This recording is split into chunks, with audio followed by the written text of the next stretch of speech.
এই দেখেন মানে কেমন কেমন পোস্ট সব আমার সামনেই আসে।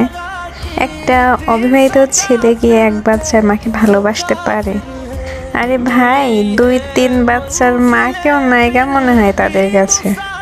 আর আমি যখন এর কমেন্ট বক্সে ঢুকলাম, আমি পুরাই অবাক। আপনারা একটু মানে ধৈর্য সহকারে কমেন্টগুলো পড়বেন, তাহলেই বুঝবেন।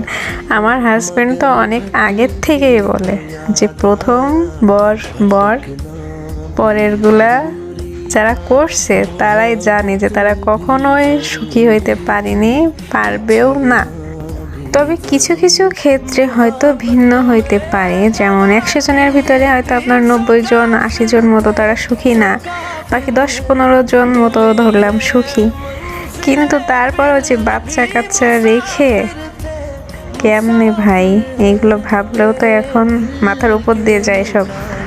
মানে পোস্টটা সামনে আসলো আর তার কমেন্টগুলো দেখে আমি এখানে অধিকাংশ ছেলেরাও কমেন্ট করছে ওইটাই, মানে মেয়েরাও কমেন্ট করছে ওইটাই। হয়তো বা 1-2 জনের কমেন্ট দেখলাম যে তারা সুখে আছে, যাক আলহামদুলিল্লাহ, তারা ভালো থাকুক তাদের বাচ্চা কাচ্চা স্বামী সন্তান নিয়ে।